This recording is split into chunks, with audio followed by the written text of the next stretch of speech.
সাভারের জাতীয় স্মৃতিসৌধে আছেন আদিত্য মামুন, যুক্ত হচ্ছে তার সাথে। মামুন, মহান বিজয় দিবসে জনসমাগম কেমন দেখছেন? সেখানকার পরিস্থিতি কি, আমাদের বিস্তারিত জানাবেন।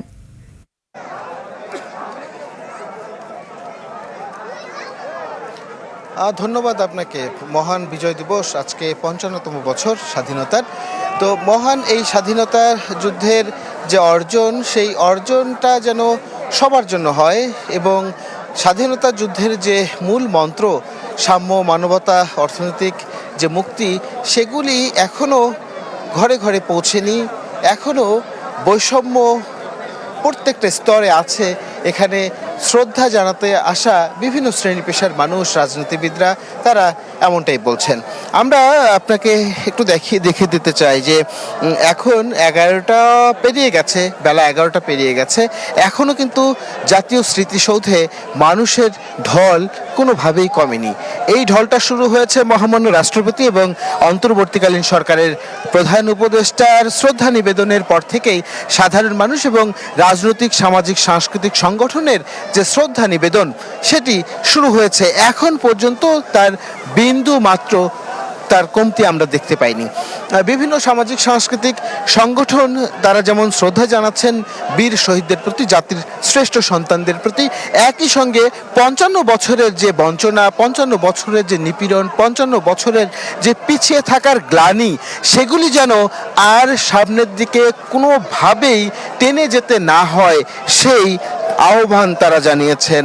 একইভাবে তারা দাবি করছেন যে মুক্তিযুদ্ধকে যেভাবে প্রতিষ্ঠিত করা দরকার ছিল, মুক্তিযুদ্ধের বাস্তবায়ন যতটা দরকার ছিল, বাংলাদেশ যতটা মুক্তিযুদ্ধের হতে পারত, কেন হয়নি সে কারণগুলি উদ্ঘাটনের দাবি জানাচ্ছেন তারা।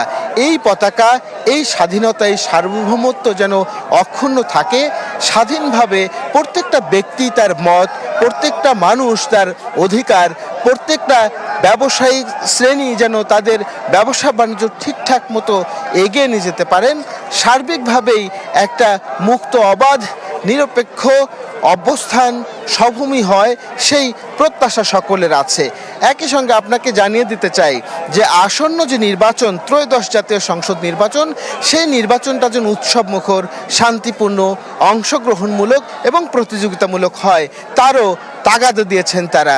কোনোভাবেই আইন শৃঙ্খলা রক্ষাকারী বাহিনীর কোনো গাফিলতি কিংবা অবনতি তা যেন না হয় এবং সবার জন্য যেন সহাবস্থান, সবার জন্য যেন লেভেল প্লেইং ফিল্ড নিশ্চিত করা হয়, আন্তর্জাতিকভাবে যেন গ্রহণযোগ্য একটি নির্বাচন হয়। যেহেতু এই নির্বাচনটি অন্যান্য বেশ কয়েকটি নির্বাচনের চেয়ে আলাদা, যেহেতু আলাদা, সেহেতু এটাকে গ্রহণযোগ্য এবং অংশগ্রহণমূলক করবার একটা দাবি রাজনৈতিক মহল থেকে আছে। আপনাকে আরেকটু জানিয়ে দিতে চাই বুশরা, যে এই বিজয় দিবস গত বছরের তুলনায় অনেকটাই প্রাসঙ্গিক হয়ে উঠেছে। গত বছর আতঙ্ক, উৎকণ্ঠায় অনেকেই হয়তোবা তার শিশু সন্তানের আঙুল ধরে এই স্মৃতিসৌধে আসতে পারেননি ভয়ে। এবার কিন্তু তেমন পরিবেশ নেই।